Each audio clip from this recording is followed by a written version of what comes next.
নমস্কাৰ। মহাভাৰতৰ যুদ্ধৰ শেষত পঞ্চপাণ্ডৱে দেখা পাইছিল কিছুমান ৰহস্য ঘন তথা অলৌকিক দৃশ্য।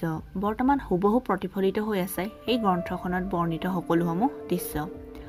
যেতিয়া মহাভাৰতৰ যুদ্ধ সমাপ্ত হ'ল, পাণ্ডৱৰ জয় হ'ল আৰু কৌৰৱৰ পৰাজয় হ'ল, ভগৱান শ্ৰীকৃষ্ণই পঞ্চপাণ্ডৱৰ জ্যেষ্ঠ ভাতৃ যুধিষ্ঠিৰক ক'লে, হে যুধিষ্ঠিৰ, যুদ্ধৰ অন্ত পৰিল, ধৰ্মৰ জয় হ'ল, অধৰ্মৰ বিনাশ হ'ল। এতিয়া আপোনালোকে ৰাজ অভিষেকৰ আয়োজন কৰক। তেতিয়া যুধিষ্ঠিৰে ক'লে, বাসুদেৱ, যুদ্ধত আত্মীয় স্বজন মিত্ৰবৈৰী অনেক ক্ষত্ৰিয়ৰ প্ৰাণনাশ হ'ল। মোৰ মনত বৈৰাগ্যভাৱে জাগি উঠিছে। মই ভাবিছোঁ আগতে গংগা স্নান আৰু তীৰ্থভ্ৰমণ কৰি আহোঁ। তাৰপিছত মন পবিত্ৰ কৰি ৰাজ অভিষেক কৰিম আৰু ৰাজ্য শাসনৰ দায়িত্ব গ্ৰহণ কৰিম। তেতিয়া ভগৱান শ্ৰীকৃষ্ণই হাঁহিলে আৰু ক'লে, যুধিষ্ঠিৰ, তেন্তে আপুনি শান্তিৰে ৰাজ্য শাসন কৰিব নোৱাৰিব, কাৰণ ইতিমধ্যেই কলিযুগ আৰম্ভ হৈছে। আপোনালোক 5 ভাতৃ আজি 5 দিশত অলপ ফুৰিবলৈ যাওক আৰু কি আচৰিত ঘটনা দেখা পায় মোক আহি ক'বহি। মই সকলোবোৰ বুজাই দিম।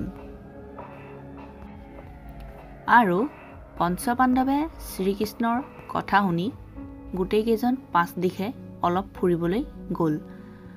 আৰু তেওঁলোক ফুৰিবলৈ গৈ সঁচাই কিছুমান আচৰিত ঘটনা দেখা পালে।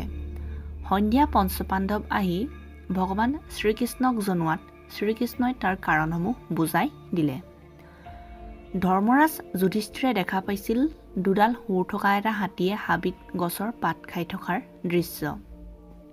শ্ৰীকৃষ্ণৰ মতে ইয়াৰ ৰহস্য হ'ল কলিযুগত 2 ফালৰ পৰা শোষণ কৰা শাসকৰ ৰাজত্ব চলিব। আৰু ভীমে দেখা পাইছিল গাই এজনীয়ে নৱজাত পোৱালি এটাক জিভাৰে চেলেকি থকাৰ দৃশ্য। পোৱালিটোৰ গাৰছাল মাংস এৰাই তেজ বাহিৰ হৈ গৈছিল, তথাপিও মাকে চেলেকিবলৈ এৰা নাছিল। আৰু শ্ৰীকৃষ্ণৰ মতে ইয়াৰ ৰহস্য হ'ল কলিযুগত পিতৃ মাতৃসকল অধিক পুত্ৰ পৰিবাৰৰ মোহত অন্ধ হৈ ল'ৰা ছোৱালীক ইমান মৰম ইমান চেনেহ কৰিব যে সিহঁতক নিজৰ ভৰিত থিয় হ'ব পৰাকৈ আত্মবিশ্বাস গোটাবলৈ অকলে এৰিয়েই নিদিব। আৰু ধনুৰ্বিদ অৰ্জুনে দেখা পাইছিল এটা পক্ষী। পক্ষীটোৰ পাখিবোৰত লিখা আছিল বেদৰ মন্ত্ৰ আৰু ধৰ্মৰ বাণী, কিন্তু পক্ষীটোৱে মৰাশৰ মাংস খাই আছিল। ভগৱান কৃষ্ণৰ মতে কলিযুগত ব্ৰাহ্মণ ভকত বৈষ্ণৱসকলে মুখত ধৰ্ম নীতি নিয়ম আৰু শাস্ত্ৰৰ কথা ক'ব, কিন্তু মদ মাংস ভক্ষণ কৰিব আৰু অনৈতিক কামত লিপ্ত হ'ব। আৰু সহদেৱে দেখিছিল যে এঠাইত প্ৰায় 5টা কুঁৱা। চাৰিওকাষৰ কুঁৱাবোৰ পানীৰে উপচি আছিল, কিন্তু মাজত থকা কুঁৱাটো পানী নোহোৱাত শুকাই আছিল।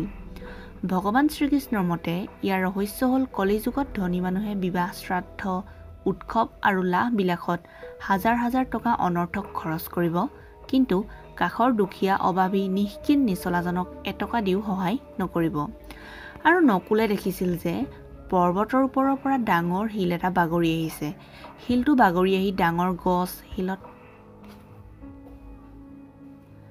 ঠেকা খায়ো নৰল আৰু সাধাৰণ বন এডালত ঠেকা খাই ৰৈ গ'ল। শ্ৰীকৃষ্ণৰ মতে ইয়াৰ ৰহস্য হ'ল কলিৰ মানৱে ধন সম্পত্তি ঐশ্বৰ্য বিভূতি বহুত ভোগ কৰিব, কিন্তু এইবোৰে মানুহক বচাব নোৱাৰিব। সাধাৰণ তৃণ যেন লগা মানুহ